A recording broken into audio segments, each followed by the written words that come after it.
Liebe Freunde und Follower, willkommen zurück zu einem anderen Video auf dem Autos ohne Grenzen Kanal. Das letzte Video ist eine Ewigkeit her und in der Zwischenzeit hat sich eine Menge getan. Das Wichtigste ist, wir leben mittlerweile in Tokio und deswegen kann ich euch leider erstmal keine weiteren Autoreparaturvideos machen. Meine Autos musste ich leider zum Teil verkaufen oder einlagern und hier in Japan sind die Autos super teuer. Ich habe mir stattdessen überlegt, dass ich den Inhalt von diesem Kanal ein bisschen ändere.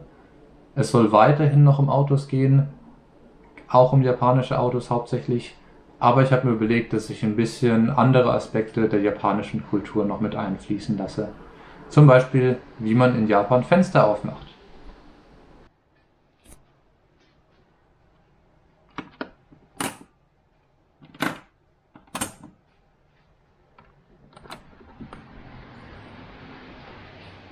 So, aber zurück zum Thema, um Autos.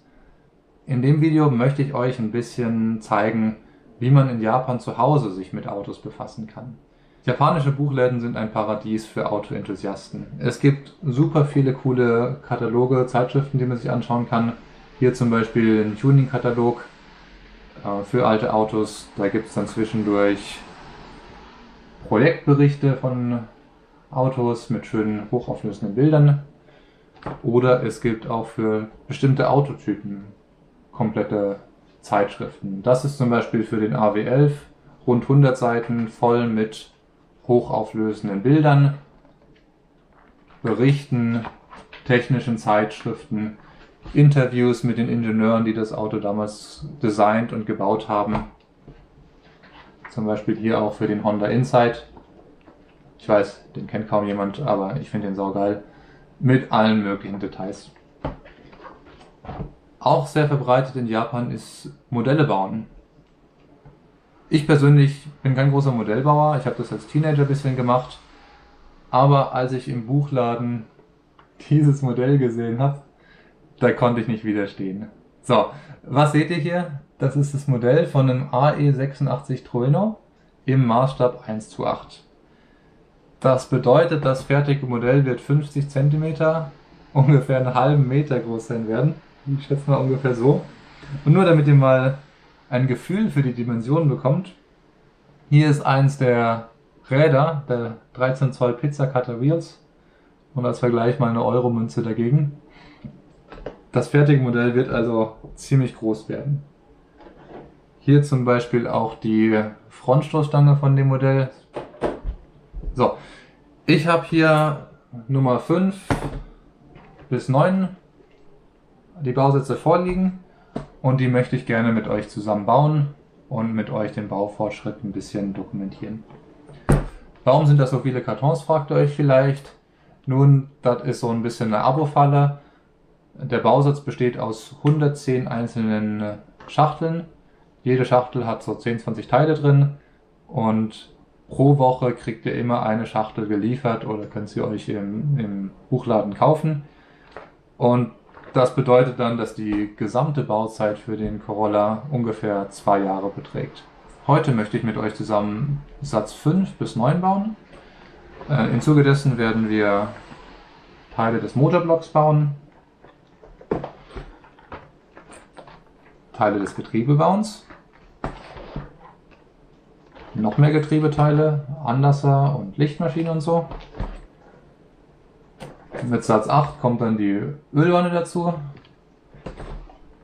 Und Satz 9 hat dann den Stirndeckel, die Nockenwellenräder und den Zahnriemen.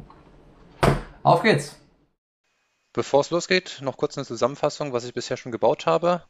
Hier eins der Räder habe ich bereits fertig gebaut. Hier ist der Zylinderkopf, die Einspritzdüsen, der Ansaugrümmer. Und hier haben wir noch den Crossmember mit der Lenkung und hier die Klappscheinwerfer.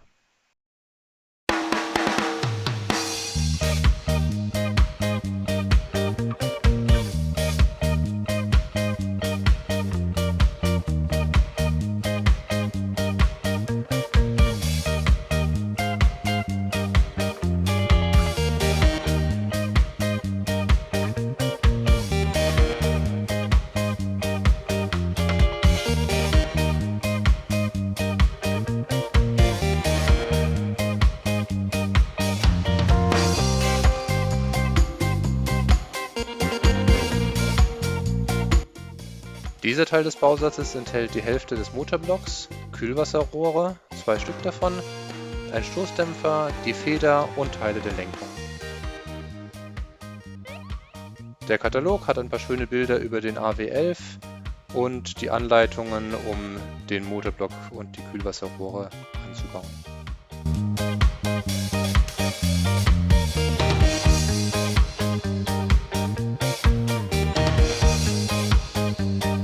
Am Ende von diesem Bausatz sollten wir den Motor zum Teil fertig haben und das Federbein montiert haben.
Satz Nummer 6 enthält die Zündverteilerkappe und den Zündverteiler und Teile der Bremse. Hier den Achsschenkel, die Bremsscheiben, den Bremsbelag-Halter, den Bremskolben und auch die zweite Hälfte des Motorblocks. Nebendran könnt ihr noch den Ölfilterhalter und den Ölfilter sehen.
Dieser Satz enthält die Lichtmaschine, die hier zweiteilig ausgeführt ist, den Klimakompressor, Klimakompressorhalter, den Halter für die Lichtmaschine und die erste Hälfte des Getriebes. Das Getriebe ist als Aluminium-Spritzgussteil ausgeführt und sehr detailliert.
Nach dem Einbau der Lichtmaschine ist mir aufgefallen, dass die ein bisschen schräg steht.